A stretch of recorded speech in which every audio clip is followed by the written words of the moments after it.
So today I think we should start servicing this 1066 alarm clock by Bayard, and it is by Bayard, I confirmed. They also have ones like this branded Conquest and Normandy. I think they're all for the British market, otherwise they would probably put Bayard on them instead. So the plating is still quite good on this. That's if it is actually plated. I think it is, isn't it? And it does run for a little bit, but not for very long, so it will need a clean. So we're going to start by taking the winders off.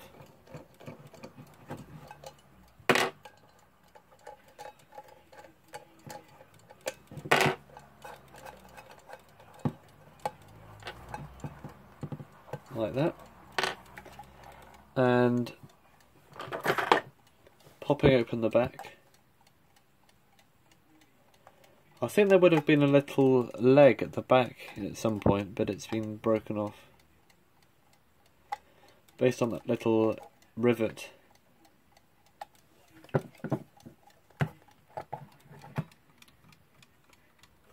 There we go. And we can see the inside, the movement. And it seems to be a fairly standard Bayard movement. I haven't actually seen one of these in person before, but I've seen quite a lot of them on the internet. So I'll put that over there. And we're going to need to take the movement properly out of the case, something I haven't tried with this clock before. Same with all the other ones of the new ones. And it looks like I can just unscrew these legs with my fingers. I don't know about the top though. Looking at the inside, it seems to be bent around a little bit at an angle. I might be able to just pull this out. Yep. And looking at it, it looks like it would have had two springy little flaps on the end of it.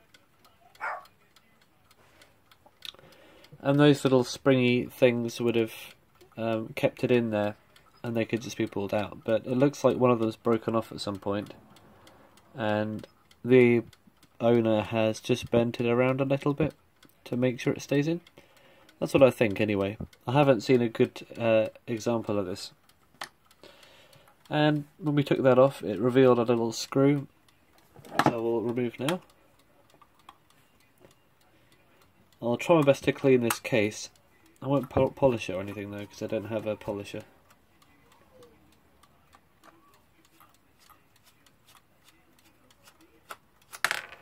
Alright, and we've got a hollow screw for the button to go through, and a little bit of a thing.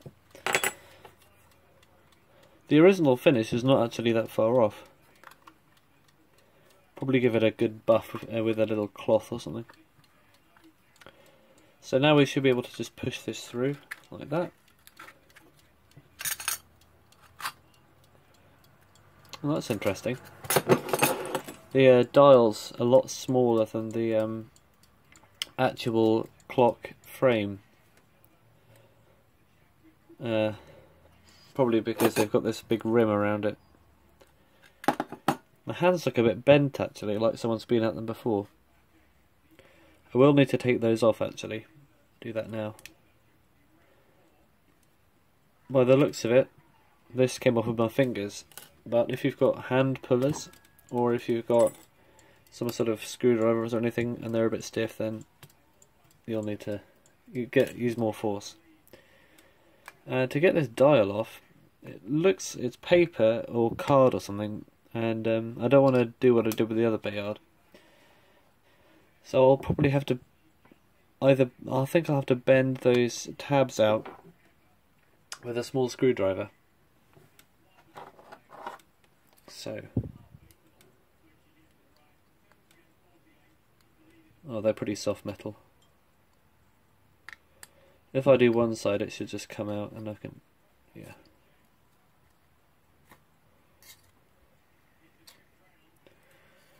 I can push it like that.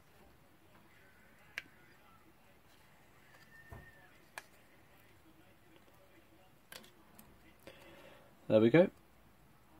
1066. probably would have been white at one point. And here we have the movement. Well, that's interesting. It's actually got a pretty much solid front plate. Compared to the back plate, it's got those holes in it, but the front plate, for whatever reason, they didn't. Never seen that before. Very cool. Yeah, I wonder why they did that. So I'm going to take the motion work off now by just pushing this circlip out. Like, can I do that? I'll probably have to use a screwdriver instead.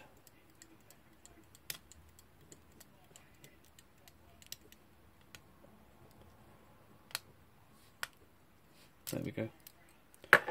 And then I can take the motion work off. And the next thing is to take the balance wheel out, I think, because that's the delicate part. So I'm going to get the pliers and pull the pin out, which is just there.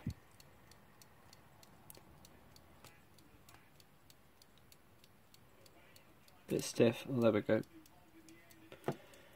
And push the end of the spring through the hole like that, and just thread it through and get it untangled.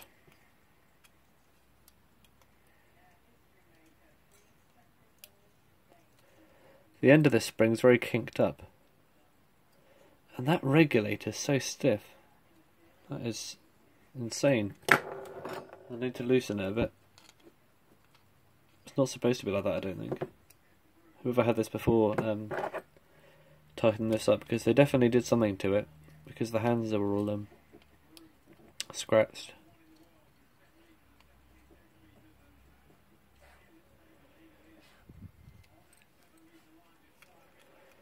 So I'm going to get that spring through.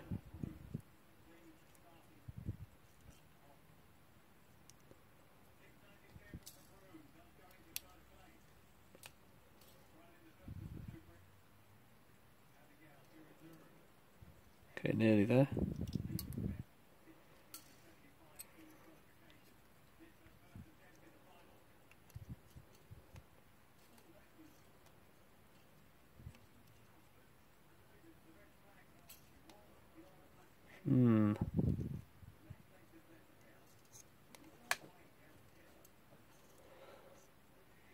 Yeah.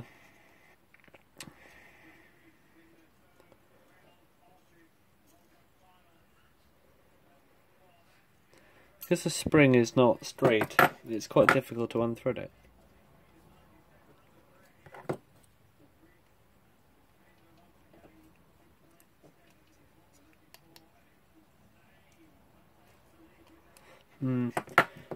Looks like I'll have to actually unscrew the regulator, and then I can unbend the spring to make it easier next time.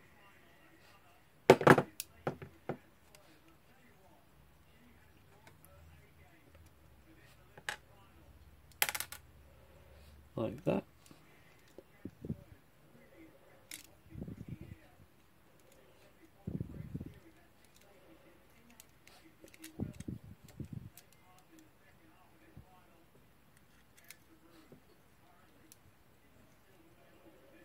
Just get that out of there.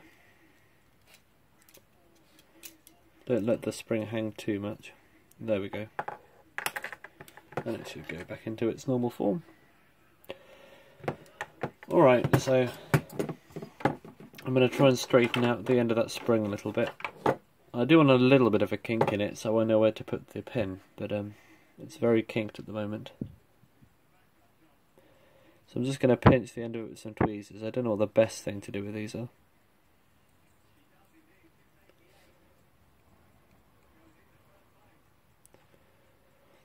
Okay, that should be good. Alright, I'll put that over there. Interesting, I don't know what that peg on the regulator's for. Very weird.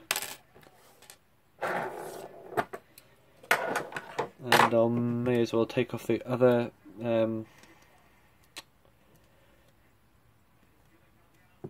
balance cup. And then we can take the alarm out. It looks like the same with the other Bayard, there's a pin to remove.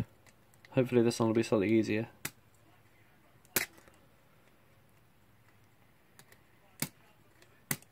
There we go, that was pretty easy.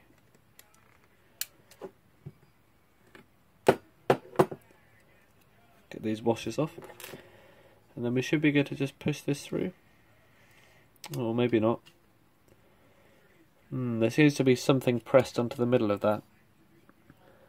You can see it moving back and forth. Brass thing. So I'll probably have to just take the back plate off and then do it from there. I can't take this off though.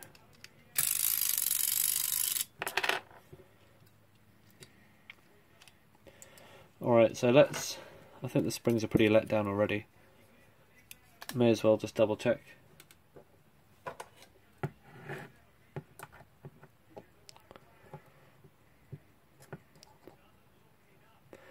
Yeah, I can't really get to those spring clicks. Yeah, oh, that's alright, they're pretty unwound already.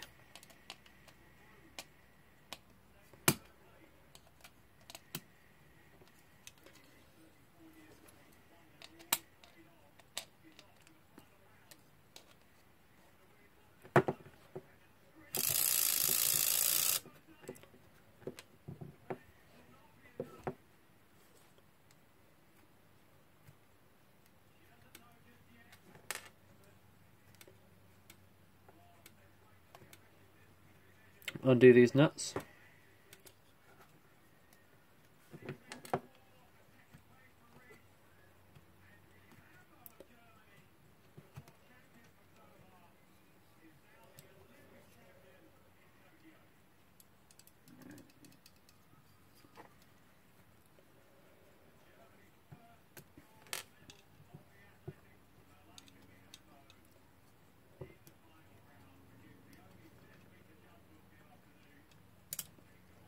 Alright, so those are undone. I think we should be okay to just remove the plates now. So there I just removed the pallets very slightly, and that allowed it to spin freely without making the spring unwind too fast. So I'll just let the plates apart now. There we go.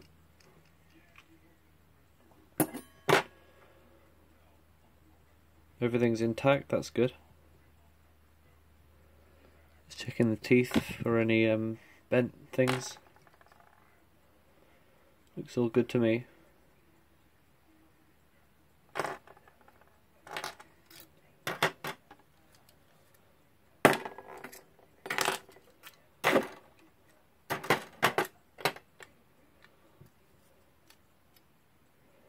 Yeah, I don't know what's up with that alarm.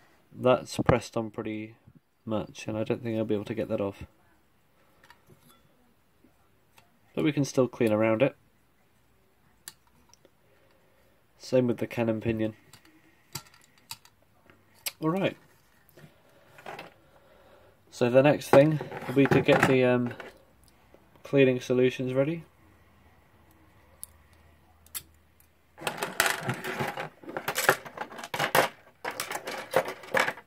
So I will do that now. So I've got a little pot of that Safe S solution over there. Just get this out of the way.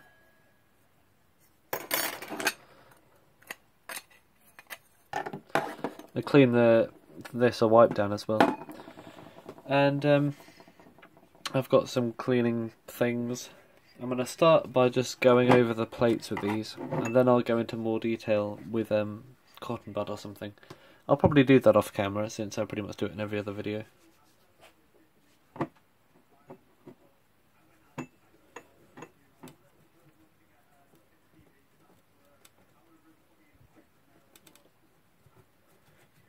And I'll also go in the pivot holes with a cocktail stick or something, just to clean those out.